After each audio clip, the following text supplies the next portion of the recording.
Hi, I'm Michelle. I'm the hen in the Hen and Two Chicks business, and I'm really excited to be back with you to talk a little bit about what's sold. I plan to do these videos kind of slow like, roll it out with what's sold, what's worked over the time that I've been in business for the last year, and maybe some of the things that haven't worked so well and some of the mistakes I've made. Um, so if you have some specific questions or things that you'd like to ask, like I said, I'll give you from my perspective and what worked for me or what didn't work and how I went about trying to change things so that it was much better the next time I go around. I'm going to start out just with sharing some of the things that sold. We had 5 items sell over the last day and a half or so. I did recently move to 1 day shipping. We had been doing 3 day shipping. Thought I'd try it for the holidays, and I don't know if that's the only thing, but it is one of the things that seems to have helped our sales just stay a little bit more consistent over the holidays. So the first item up is this large white porcelain ribbed souffle baking dish from France. It's a 6.5 inch round. It's got the mark on the back. Alpilco. Um, I've probably had it, a few months. It sold for $12 and plus shipping. So the buyer did ask some questions about were there any chips or anything. And so, again, being responsive to your questions and responding to the emails that you get, I think is really important as well. Providing good customer service as well as a good customer experience on eBay goes a long way. So this sold. This was one of the first items. The next item was a pair of glitter platform shoes. And this is a case of when I buy things I like and not necessarily what are fast sellers. But I love blitz, glitz, gling, bling. I guess I'm combining all my letters and words there. But it's a pair of Jalamal glitter platform shoes. They're slip-ons. They're size 7.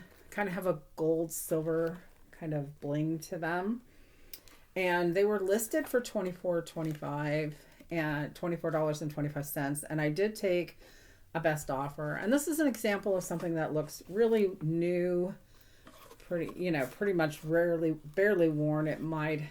It had some wear in terms of a little bit of residual dirt on them, but I didn't spend a lot of time cleaning them, and they still sold for $20. And for me, that's a good return. Typically, I'm not spending more than $3 to $5 on a pair of shoes. The next item is a book. It's the Tyndale New Living Translation 1 Year Bible for Women, and it is sealed, so it's factory sealed. And this I will ship out as a media. So one thing about the shipping with media mail, there is no discount on eBay. So what it weighs, the dimensions all goes into how much this will ship for, and you really don't have any kind of margin or cushion in there for you to make anything different other than that. So, but it's sold for $9.99, and it looks like it's going to ship for about $4.60. So and this has been here almost a year, so it did take some time to sell.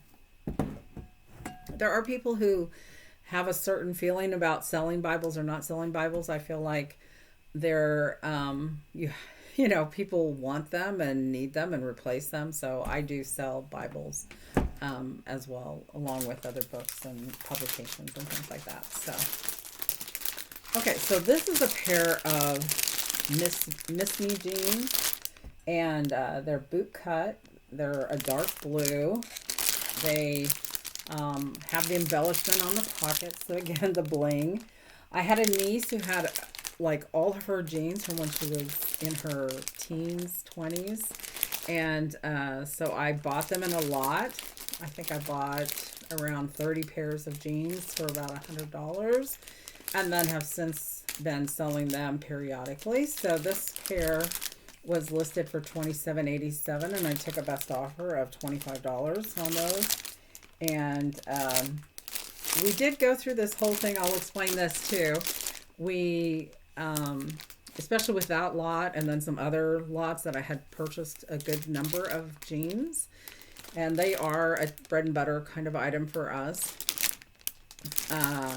We needed to find a way because we had tons of Levi's, tons of Miss Me brand, Lucky brand jeans, and so we needed to find a way to make it easy to find in the inventory. The way that we currently store our items are by category. So all the jeans are together. So we had a stack of Levi jeans, a stack of these. So we did go through and set up so that these are stored in a cellophane bag, and they have an inventory or SKU number, and we put that SKU number into our listings so that it's easy to differentiate which pair of jeans that might be the same size or may have the same cut or something like that. So it just makes it a lot easier to find them when we go to ship. So I would recommend that for those of you who do get into clothing sales, and especially with jeans or items that have similar look to them. It just makes it easier to make sure that you're providing the customer with the same item that you pictured in your listing. And then the last item we sold, we're still selling Christmas, which is so fun. It's one of my, again, our favorite holidays. So this is I've got the Try Me light on. So it's it's by Gerson Glass, and it's new in the box, and it just lights up. And that is one of the things that I did in the listing, is show a picture of the different colors that the LED light changed to. So it's got the green, a purple, a red, a blue, and then the clear. This was listed for $12.87 and did not sell before Christmas, but I received an offer for $10 and took that, and it will be $10 plus shipping, so around $18 for the buyer all in. So that is that item. So pretty cute. And I was surprised that this one didn't go. Lots of our color changing types of items did sell really quickly once they were listed, but some of those were vintage items as well. So one of the things I did want to just share real quickly at the end of this is one of the things we learned about shipping. In the beginning, we would take these items, we would package them up here at home, take them to the post office, and then pay postage at the post office. The very first thing I would encourage you to do is to use eBay shipping and to purchase your labels through eBay. You'll save a discounted price, which helps to pay for the packaging supplies that you have. And in some case, you might make a little bit more of a margin depending on the item and how you list it. We weren't measuring the items. We weren't weighing the items. We were guesstimating.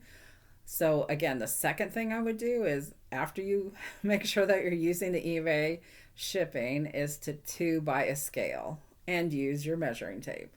So we do that at the time of listing. We weigh it and we measure the item and we include that in our listing. And then again, after packaging, we weigh and measure again to ensure that the shipping price is accurate. And there are times when the packaging might make the weight go up a little bit higher than what we anticipated that it would be, or the measurements or the dimensions of the box that we need to use might be larger or smaller than what we put in the original listing. So that can affect the price. We had an experience where we had been doing that kind of guesstimation, and it did cost us chargebacks because the U.S. Post Office would say, oh, we've measured this and it's larger than a 12 by 12 box, or we've weighed this and it weighs more than the pound that you said it would weigh. So that cost us money. Not only did we pay the full price at the post office for the shipping, but then we may have, and then after, that was actually happened after we started identifying our labels and using eBay, but then we added this layer of we weren't weighing it and making sure that the dimensions were correct. So all that to say, that can be a part of, as you start to accelerate your growth, it can also exponentially increase your expenses if you're not accurately reporting the shipping size and weight of your packages. So, just a little tip for today and a short video. So, thanks for checking in. And again, leave your questions and comments in the comment section, and I'll be happy to respond and do a video around what we've learned around a certain topic. So, thanks again, and Happy New Year.